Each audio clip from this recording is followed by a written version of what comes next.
Let's dive into some Rashan Gary analysis. He's getting top 10 hype, the Michigan edge defender. He is an incredible athlete, but the PFF grades have not been so kind. So we've decided to dive in and figure out, is there something that we're missing with the grades in our Rashan Gary analysis? Let's start with Rashan Gary's page from the PFF draft guide. It's all a part of your PFF Edge or Elite package. You can get your draft guide right now when you sign up. Here's the page that breaks down Gary every which way, including his grades from last year, his 4-year stats and grades. But let's take a look at the parts that are most concerning. Overall grades, high 70s and low 80s. I know last year only 353 snaps, but we have a pretty good sample that shows Rashan Gary as good, not great, at the college level. We have a pass rush grade in the 60s and low 70s, but we also have, when we look at the spider chart, a pass rush grade in relation to the rest of the draft class as slightly above average. So every which way we break down Rashan Gary, there's nothing that really sticks out positively from a grading standpoint. But when we go over here to the combine data, this is incredible. The arm length is fantastic. The 10-yard split of 1.61, the 40-yard dash of 4.58. Everything over here, the jumps, the 3-cone, everything says incredible 5-star athlete. So what is missing with Rashan Gary and his on-field production? And what is missing in our analysis of Rashan Gary, where everybody says, look, when you're this incredible athlete at 280 plus pounds moving like that, you've got upside. You have potential at the next level, where we might say, I want to know, why has it not shown up in college just yet? Was it the scheme? Was there something we're missing? Let's dive into the PFF data and see if Rashan Gary was actually limited by the scheme at Michigan.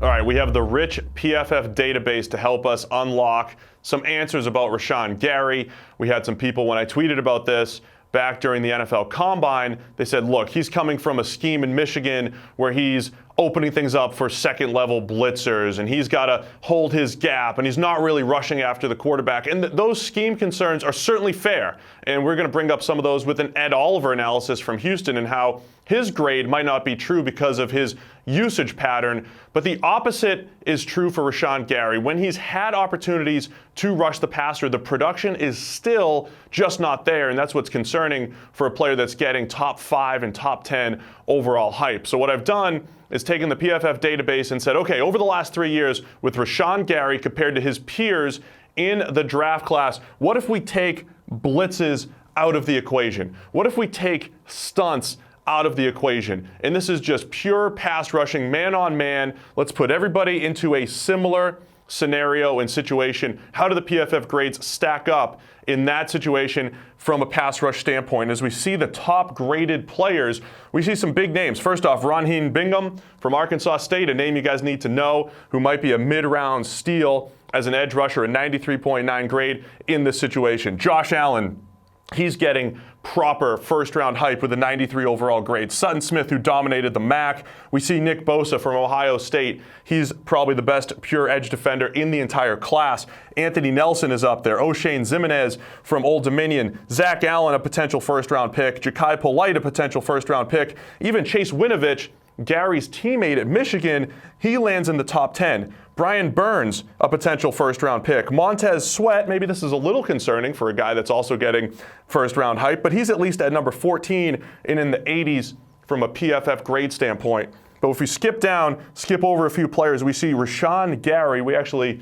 got rid of a few players in the draft class just to make the point, but he's at 21st on this list alone. The key here is the 68.8 PFF grade in this scenario. And the PFF pass rush grade takes into account everything. It takes into account how quickly you can beat the opposing blocker, whether or not you're finishing plays. Are you creating havoc with hits and hurries and quick wins against the offensive line? A 68.8 grade is actually in line with Rashan Gary's overall pass rush grade. So this is where the concern lies. And if we've seen anything through the years with PFF grading, the pass rush grades translate extremely well to the NFL. We have a pretty arbitrary cutoff, but 85, 86, 87 range from a pass rush grade standpoint. When you're above that level, we've seen guys translate extremely well at the next level. The Joey Bosa's, the Myles Garrett's of the world.